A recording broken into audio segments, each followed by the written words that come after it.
Il y a des jours où simplement sortir du lit ressemble à un marathon. Tu ouvres les yeux et tu es déjà en retard pour tout. Ton corps te fait mal sans fièvre. Ton âme est lourde, sans vraie raison apparente. Mais tu y vas, tu te lèves, tu prépares les sacs, les repas, tu réponds aux messages, tu souris par réflexe. Et personne ne le remarque, personne ne demande, parce que tu es forte. Tu l'as toujours été. Mais tu sais ce que presque personne ne comprend. Parfois, même ton argent ressent ton épuisement. Oui, pendant que tu portes le monde entier sur ton dos, ton argent, lui, te supplie en silence de l'écouter. Et peut-être que lui aussi est au bord de l'effondrement. Reste avec moi jusqu'à la fin de cette vidéo. Aujourd'hui, on ne va pas faire semblant. On va regarder, ressentir et choisir autrement, ensemble. Tu sais ce qui fait le plus mal chez une femme épuisée? C'est de ne plus savoir si cette fatigue vient du corps ou de l'âme qui n'en peut plus de faire semblant. On nous a appris à tout gérer, à prendre soin des autres, à être des pros, des mères, des filles exemplaires, à faire avec peu, à avaler nos frustrations, à taire nos inconforts. Mais personne ne nous a appris à entendre notre propre stop. Personne ne nous a dit que prendre soin de notre argent, c'est aussi prendre soin de notre paix intérieure. Parce que ce qui nous épuise, ce n'est pas seulement ce qu'on dépense, c'est ce qu'on nous prend sans rien nous rendre. C'est le temps qu'on nous vole, la culpabilité qu'on nous injecte, la sensation constante d'être toujours en dette envers tout le monde. Et quand on vit comme ça pendant des années, l'argent commence à disparaître sans qu'on sache comment. Ce n'est pas de la magie, c'est de l'auto-abandon. Martha a 42 ans. Elle est infirmière. Des gardes longues, jamais de vrais jours fériés. Elle a élevé 2 filles pratiquement seule. Et si quelqu'un connaît le mot sacrifice, c'est bien elle. Mais depuis quelque temps, quelque chose cloche. L'argent rentre. Et pourtant, il s'évapore comme du sable entre les doigts.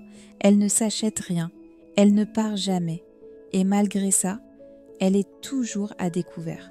Le solde de son compte ressemble à son état intérieur. Vide. Martha n'est pas irresponsable. Bien au contraire. Elle est organisée, résiliente. Mais elle ne sait plus ce que ça veut dire, se sentir prioritaire. Elle paie tout, mais elle n'investit jamais en elle. Ni en temps, ni en affection, ni en argent. Et ça, à long terme, ça rend malade. Parce que l'argent aussi a un corps. Et quand on l'ignore, il tombe malade avec nous. Mais tu sais quoi? Il ne s'agit pas seulement de comprendre ce qui t'arrive. Il s'agit aussi de commencer à sortir de ce cercle infernal. Et je le sais, tu es fatigué. Alors je ne vais pas te compliquer la vie. Viens avec moi. Je vais te montrer 3 gestes simples, mais qui peuvent tout changer. Des petits pas, sans pression, mais qui t'aident à revenir à toi-même, doucement. On y va. 1. Le SOS silencieux. Prends 15 minutes, une fois par semaine. Ferme la porte, respire profondément et pose-toi cette question. Où est-ce que je dépense mon énergie et mon argent sans rien recevoir en retour? Note tout, sans te juger. Observe seulement. C'est dans ce regard que commence ta guérison financière. 2. Le rituel du « pas aujourd'hui ». Chaque jour, quelque chose ou quelqu'un te demande plus que ce que tu peux donner. Choisis une de ces choses et dis « pas aujourd'hui ». Tu peux reporter, refuser, respirer. Ce non est la graine d'un futur oui, un oui à toi, à ton temps, à ton équilibre. Tu n'as pas besoin de te justifier. Ton bien-être n'est pas un caprice, c'est de la souveraineté. 3. Crée ton coffre du retour à soi. Choisis une petite boîte, une enveloppe ou un dossier dans ton appli bancaire et commence à y mettre 2 € par jour. Mais pas pour les urgences, ni pour les factures, pour te retrouver, pour des fleurs, un café en solo, un massage, un cours, un week-end juste pour toi. Écris dessus « Pour le jour où je choisirai de revenir à moi ». Ce n'est pas le montant qui compte, c'est ce que tu te dis à toi-même.